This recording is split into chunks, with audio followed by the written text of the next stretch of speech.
Welcome friends, आज हम explain करने वाले हैं रेजिडेंट एविल मूवी को, जो कि साल 2002 में रिलीज हुई थी। तो बिना किसी देरी के चलिए शुरू करते हैं। मूवी की शुरुआत में हमें एक कंपनी के बारे में बताया जाता है जिसका नाम होता है अम्ब्रेला कॉरपोरेशन, जो कि टेक्नोलॉजी के मामले में 21वीं सदी की सबसे बड़ी कंपनी थी। और ये कंपनी दुनिया की नज़रों में कंप्यूटर टेक्नोलॉजी, हेल्थ केयर और मेडिकल प्रोडक्ट को सप्लाई किया करती थी।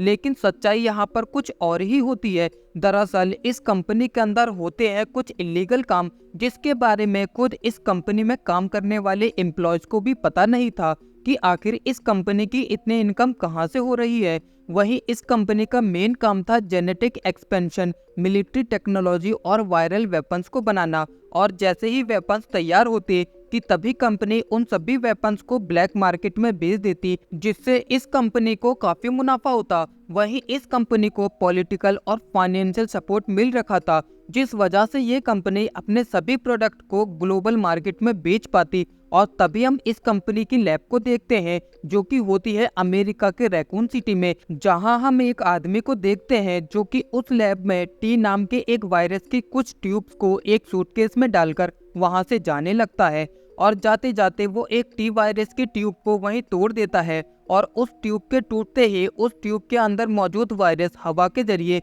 उस पूरी लैब में फैलने लगता है।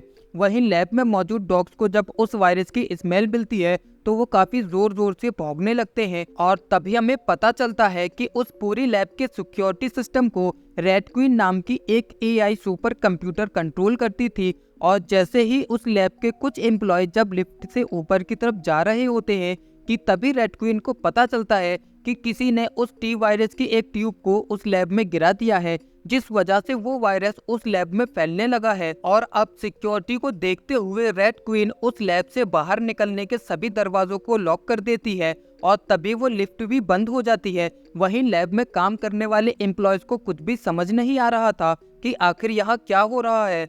और तभी उस लैब का फायर अलार्म सिस्टम ऑन हो जाता है, जिस वजह से उस लैब में हर तरफ पानी गिरने लगता है। वहीं लिफ्ट में फंसे लोग बाहर निकलने की कोशिश करते हैं, लेकिन तभी वो लिफ्ट तार टूटने की वजह से काफी तेजी से नीचे गिर जाती है।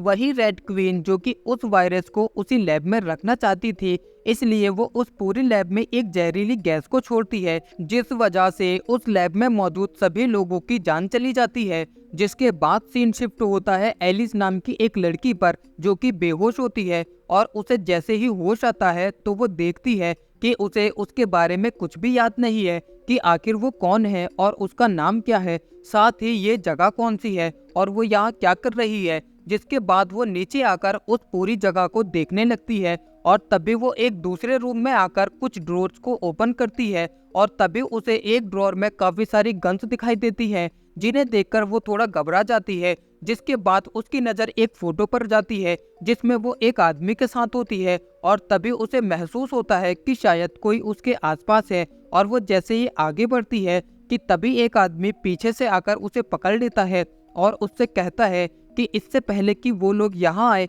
हमें यहाँ से जाना होगा। वहीं इस बंदे का नाम मैथ्यू होता है, और तभी उस बिल्डिंग में काफी सारे सोल्जर आकर एलिस और मैथ्यू को पकड़ लेते हैं। और तभी उनमें से एक सोल्जर, जिसका नाम सैलमन होता है, वो एलिस से उसके बारे में पूछने लगता है। लेकिन एलिस, जिसे अपने बारे में कुछ भी याद नहीं था, जिस वजह से वो उन्हें कुछ भी नहीं बता पाती। और तभी सैलमन अपने सभी साथियों से कहता है कि अब हमें हाइव के अंदर जाकर वहां हो रही गड़बड़ को ठीक करना होगा। जिसके बाद वो सभी हाइव की तरफ जाने लगते हैं, और बेसमेंट में आने के बाद उन्हें एक ट्रेन दिखाई देती है।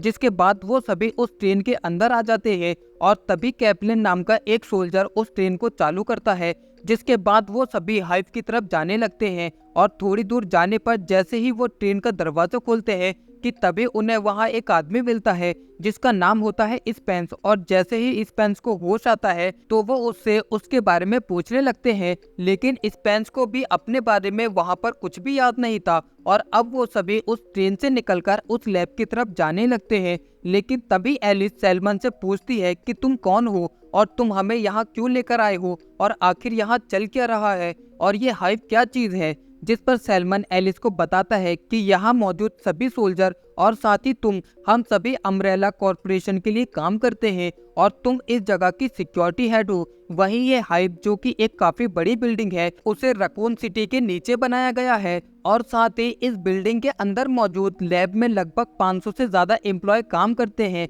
और हाइव के अंदर आने का सिर्फ एक ही रास्ता है जो कि आता है उसी घर से जिसमें अभी तुम हमें मिली थी और तुम उस घर में अपने नकली पति के साथ रहती हो ताकि उस लैब के बारे में कभी किसी को पता ना चले। लेकिन 5 घंटे पहले इस लैब में बहुत बड़ी गड़बड़ हो गई थी जिस वजह से रेड क्वीन ने यहाँ मौजूद सभी लोगों को मार दिया और तभी एलिस उनसे पूछती है कि आखिर मुझे कुछ भी याद क्यों नहीं है, जिस पर सैलमन एलिस को बताता है कि रेड क्वीन ने अपने बचाव के लिए उस घर में भी हेलोन गैस को छोड़ दिया था जिस वजह से कुछ टाइम के लिए तुम्हारी याददाश्त चली गई है, लेकिन कुछ टाइम के बाद तुम्हें सब कुछ याद आ जाएगा और अब हमें उस लैब में जाकर देखना होगा कि आखिर वहाँ क्या गड़बड़ हुई थी। जिसके बाद वो सभी एक दरवाजा खोलकर उस लैब की तरफ जाने लगते हैं और थोड़ी दूर जाने पर वो देखते हैं कि उनके सामने काफी बड़े बड़े स्टील के बॉक्सेस होते हैं जिनके बारे में उन्हें कुछ भी नहीं पता था। वहीं इन बॉक्सेस के अंदर चल रहे थे कुछ खतरनाक एक्सपेरिमेंट। जिसके बाद वो सभी उस लैब में पहुंच जाते हैं और तभी वो एक लड़की को देखते हैं जो कि टी वायरस की वजह से मर गई थी। जिसके बाद कैप्टन उन सभी को बताता है कि अगर हमें रेड क्वीन के चैम्बर तक पहुंचना है तो हमें इस लैब के दूसरी तरफ से जाना होगा और तभी हम उस लड़की को देखते हैं जो कि अभी भी जिंदा होती है। वहीं दूसरी तरफ अब वो सभी उस लैब को पार करने के बाद अब पहुंच जाते हैं हाइव के सबसे आखिरी हिस्से में जहां पर उनके सामने होता है रेड क्वीन का चैम्बर और तभी कैप्टन वहां के सिस्टम को हैक करके उस चैम्बर के दरवाजे को खोल देता है। जिसके बाद सैलमन कुछ सोल्जर के साथ उस चैम्बर के अंदर जाता है ताकि वो रेड क्वीन के रूम में जाकर उसके सिस्टम को बंद कर सके और वो जैसे ही रेड क्वीन के रूम का दरवाजा खोलते हैं कि तभी वहां का वेपन सिस्टम एक्टिवेट हो जाता है जिस वजह से उस चैम्बर का दरवाजा लॉक हो जाता है और तभी उस चैम्बर में एक लेजर बीम निकलती है जिससे उस चैम्बर में मौजूद सोल्जर मरने लगते हैं। वहीं एलिस जो ये सब देख रही थी वो कैप्टन से कहती है कि तुम्हें जल्दी ही इस चैम्बर का दरवाजा खोलना होगा वरना वो सभी मारे जाएंगे। लेकिन तभी हम देखते हैं कि उस लेजर बीम की वजह से उस चैम्बर में मौजूद सभी सोल्जर एक एक करके मारे जाते हैं। जिसके बाद कैप्टन उन सभी से कहता है कि अब हमें इस काम को पूरा करना होगा। लेकिन तभी स्पेंस कैप्टन से कहता है कि अगर हम वहां गए तो रेड क्वीन हमें भी मार देगी। तो कैप्टन कहता है कि हमें किसी भी तरह रेड क्वीन के सिस्टम को ऑफ करना होगा और तभी वो अकेले ही रेड क्वीन के रूम के पास जाने लगता है। लेकिन तभी एलिस भी उसका साथ देने के लिए वहां पर आ जाती है और तभी कैप्टन अपने बैग से एक डिवाइस को निकालता है जिसके बाद वो दोनों उस डिवाइस को वहां लगी मशीन में फिट कर देते हैं।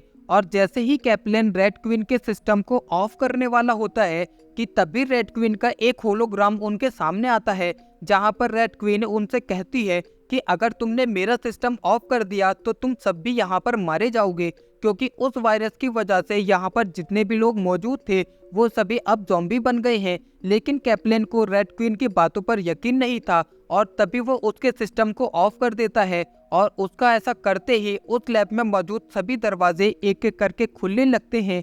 और अब वो सभी जैसे ही वहां से निकलने की कोशिश करते हैं कि तभी उनके सामने उस लैब में मौजूद सभी एम्प्लॉयज आने लगते हैं जो कि उस टी वायरस की वजह से अब ज़ॉम्बी बन गए थे। जिसके बाद वो सभी ज़ॉम्बीज अब उन्हें मारने के लिए उन पर हमला करने लगते हैं और वहीं दूसरी तरफ वो सभी सोल्जर्स उन ज़ॉम्बीज को रोकने के लिए उन पर गोलियां चलाते हैं लेकिन उनकी गोलियों का उन ज़ॉम्बीज पर कोई असर नहीं होता। लेकिन तभी वहां एक बहुत बड़ा ब्लास्ट होता है और तभी वो सभी उन ज़ॉम्बीज से बचकर एक दूसरी जगह आ जाते हैं। जिसके बाद हम एलिस को देखते हैं जो कि उस डाइनिंग हॉल में होती है और तभी एलिस देखती है कि उसके सामने एक ज़ॉम्बी डॉग आ जाता है और तभी वो डॉग एलिस पर हमला करने के लिए उसके पीछे आता है। लेकिन तभी एलिस उससे बचने के लिए एक दूसरे रूम में आ जाती है लेकिन वहां पर भी एक ज़ॉम्बी उस पर हमला कर देता है और तभी एलिस उस ज़ॉम्बी से बचने के लिए उसे एक जोरदार किक मारती है जिससे वो ज़ॉम्बी वहीं पर मर जाता है। और एलिस जैसे ही उस रूम से बाहर आती है कि तभी उसके सामने काफी सारे ज़ॉम्बी डॉग आ जाते हैं और वो जैसे ही उस पर हमला करने वाले होते हैं कि तभी एलिस उन सभी को शूट करके मार देती है। जिसके बाद हम मैथ्यू को देखते हैं जो कि उस लैब में कुछ ढूंढ रहा था लेकिन तभी उसके पास एक ज़ॉम्बी लड़की आती है जो कि उस पर हमला कर देती है। लेकिन तभी एलिस वहां आकर उसे मार देती है और तभी एलिस मैथ्यू से पूछती है कि क्या तुम इसे जानते हो, जिस पर मैथ्यू एलिस को बताता है कि ये मेरी बहन लिसा है और हम दोनों बहुत ही जल्द इस पूरी अम्ब्रेला कॉरपोरेशन की सच्चाई सबके सामने लाने वाले थे और हमारे इस काम में यही का एक सिक्योरिटी गार्ड हमारी मदद करने वाला था। लेकिन फिर किसी ने उस टी वायरस को इस पूरी लैब में फैला दिया, जिसकी वजह से मेरी बहन और बाकी सभी ज़ॉम्बी बन गए। और तभी एलिस मैथ्यू से कहती है कि अब हमें यहाँ से निकलना होगा, जिसके बाद वो दोनों अपने बाकी के साथियों के पास पहुंच जाते हैं, जो कि होते हैं उसी रेड क्वीन के चैम्बर के पास। और तभी एलिस उन सभी से कहती है कि अब हमें सिर्फ रेड क्वीन ही यहाँ से बाहर निकाल सकती है, इसलिए हमें रेड क्वीन के सिस्टम को ऑन करना होगा। जिसके बाद एलिस रेड क्वीन के सिस्टम को ऑन करने के लिए जाने लगती है और तभी एलिस कैप्लिन के साथ मिलकर रेड क्वीन के सिस्टम को ऑन कर देती है। जिसके बाद वो रेड क्वीन से पूछते हैं कि आखिर हम यहाँ से बाहर कैसे निकले। तो रेड क्वीन उनसे कहती है कि जो भी इन्फेक्टेड है वो उसे इस लैब से बाहर नहीं जाने देगी। और तभी रेन रेड क्वीन से कहती है कि आखिर ये ज़ॉम्बी मरते क्यों नहीं, जिस पर रेड क्वीन उन्हें बताती है कि अगर तुम्हें उन ज़ॉम्बीज को मारना है तो तुम्हें उनके सर पर गोली चलानी होगी। जिसके बाद वो सभी हाइट से निकलने के लिए एक टनल में आ जाते हैं, लेकिन तभी वहां पर कुछ ज़ॉम्बी उन पर हमला कर देते हैं। लेकिन वो सभी किसी तरह उन ज़ॉम्बी से बचकर एक दूसरी जगह पहुंच जाते हैं और ये वही जगह होती है जहां उस टी वायरस को बनाया जाता था। वही एलिस जब उस जगह को देखती है कि तभी उसे अपने बारे में सब कुछ याद आ जाता है और तभी एलिस उन सभी को बताती है कि यही उस टी वायरस और उसके एंटीडोट को बनाया जाता था। जिस पर मैथ्यू एलिस से पूछता है कि तुम्हें ये सब कैसे पता। तो एलिस कहती है कि मैं ही इस पूरी जगह की सिक्योरिटी हेड थी और मैं ही तुम्हारी बहन को वो टी वायरस देने वाली थी। वही दूसरी तरफ स्पेंस को भी सब कुछ याद आ जाता है कि वो ही एलिस के साथ उसका नकली हस्बैंड बनकर उस घर में रहता था। और जब एलिस लिसा से उस टी वायरस को चुराने की बात कर रही थी तो उनकी ये बातें वो भी सुन लेता है। जिसके बाद स्पेंस डिसाइड करता है कि वो एलिस से पहले उस टी वायरस और उसके एंटीडोट को उस लैब से चुरा लेगा और उसे ब्लैक मार्केट में बेच देगा। और तभी स्पेंस सभी सबूतों को मिटाने के लिए उस लैब में टी वायरस की एक ट्यूब को तोड़कर वहां से निकल जाता है। और जब वो उस ट्रेन के पास पहुंचता है कि तभी वो भी हेलोन गैस की वजह से बेहोश हो जाता है। वही एलिस, जिसे अब पता था कि वो टी वायरस स्पेंस की वजह से ही इस पूरी लैब में फैला है, इसलिए अब वो उसे रोकने के लिए जाती है। लेकिन तभी स्पेंस वहां रखी गन को उठा लेता है और एलिस से कहता है कि मेरे साथ चलो, हम दोनों यहाँ से निकल सकते हैं। लेकिन एलिस वहां पर स्पेंस के साथ जाने से मना कर देती है और तभी एक ज़ॉम्बी स्पेंस पर हमला कर देती है। लेकिन स्पेंस उस ज़ॉम्बी को अपनी गन से शूट कर देता है, जिसके बाद वो उन सभी को उसी रूम में लॉक करके वहां से चला जाता है। ये देखकर मैथ्यू एलिस से कहता है कि अब हम यहाँ से कभी बाहर नहीं निकल पाएंगे। लेकिन तभी रेड क्वीन उन सभी से कहती है कि मैं तुम्हें यहाँ से बाहर निकाल सकती हूँ, लेकिन उसके लिए तुम्हें पहले अपनी साथी रेन को मारना होगा क्योंकि वो इन्फेक्टेड है। वही रेन भी एलिस से कहती है कि ज़ॉम्बी बनने से अच्छा तो तुम मुझे मार ही दो, लेकिन एलिस ऐसा करना नहीं चाहती थी। जिस पर रेड क्वीन उनसे कहती है कि अगर तुमने रेन को नहीं मारा तो कोई और तुम सबको मार देगा। और तभी हम स्पेंस को देखते हैं जो कि अब उस ट्रेन के पास पहुंच चुका था और तभी वो उस ब्रीफकेस को खोलता है जिसमें उस टी वायरस का एंटीडोट था।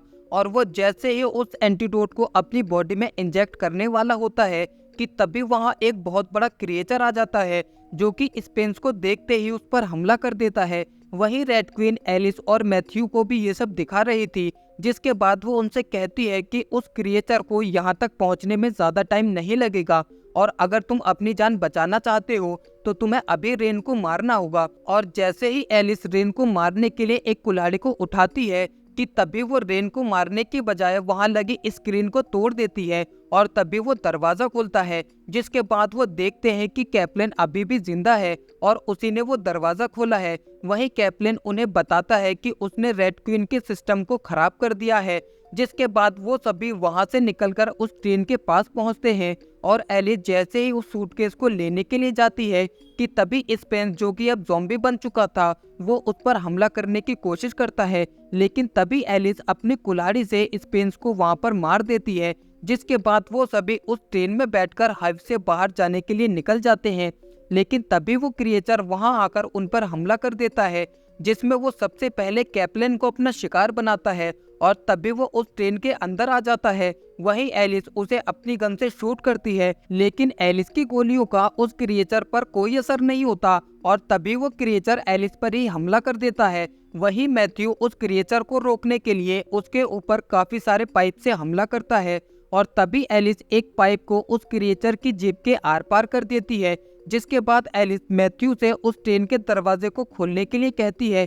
लेकिन तभी मैथ्यू देखता है कि रेन भी अब एक ज़ॉम्बी बन चुकी है, जो कि उस पर हमला करने के लिए आती है। लेकिन तभी मैथ्यू अपनी गन से रेन को शूट करके मार देता है और तभी वो ट्रेन के दरवाजे को भी खोल देता है। वहीं वो ट्रेन जो कि काफी ज्यादा स्पीड में थी, इसलिए उसके घर्षण की वजह से वो क्रिएचर वही जलकर मर जाता है और तभी हम देखते हैं कि एलिस और मैथ्यू अब उस ट्रेन से निकल चुके थे, जिसके बाद वो उस घर में वापस आ जाते हैं और तभी एलिस देखती है कि उसके शरीर में भी उस वायरस का असर होने लगा था, इसलिए वो एक एंटीडोट का इंजेक्शन निकालकर मैथ्यू को लगाने लगती है। लेकिन तभी वो देखती है कि वहाँ काफी सारे साइंटिस्ट आ जाते हैं, जो कि उन दोनों को पकड़ लेते हैं, जिसके बाद वो साइंटिस्ट देखते हैं कि मैथ्यू के शरीर में अब बदलाव आने लगे थे, जिसे देखकर वो कहते हैं कि अब हम इसे नेमेसिस एक्सपेरिमेंट के लिए यूज कर सकते हैं। वहीं एलिस को वो लोग रकून सिटी के हॉस्पिटल में ले जाने के लिए बोलते हैं, ताकि वो पता कर सके कि कहीं एलिस भी तो इन्फेक्टेड नहीं है। वहीं जब एलिस की आंख खुलती है तो वो अपने आप को एक हॉस्पिटल रूम में पाती है और तभी वो देखती है कि उसके आसपास कोई भी नहीं है, जिसके बाद एलिस वहां के दरवाजे को खोलकर उस रूम से बाहर आ जाती है और जैसे ही एलिस उस रकून सिटी के हॉस्पिटल से बाहर आती है कि तभी वो एकदम शॉक हो जाती है और तभी उसे पता चलता है कि वो टी वायरस उस लैब से निकलकर अब पूरे शहर में फैल चुका है, जिसकी वजह से पूरा शहर डिस्ट्रॉय हो चुका है। और अब एलिस को पता था कि उन ज़ॉम्बीज़ को कैसे मारना है, इसलिए वो पुलिस की गाड़ी से एक बंदूक को निकाल लेती है, जिसके बाद अब वो तैयार थे उन सभी ज़ॉम्बीज़ का सामना करने के लिए। और इसी के साथ ये शानदार मूवी यही खत्म हो जाती है। गाइज, आपको ये मूवी कैसी लगी मुझे लाइक कमेंट करके ज़रूर बताएं और अगर आप मेरे चैनल पर नए हैं तो चैनल को भी सब्सक्राइब कर दें। बाकी इसका नेक्स्ट पार्ट में जल्दी ही अपने चैनल पर लेकर आऊँगा। तो मिलते हैं ऐसी और अमेजिंग मूवी के साथ। Thank you.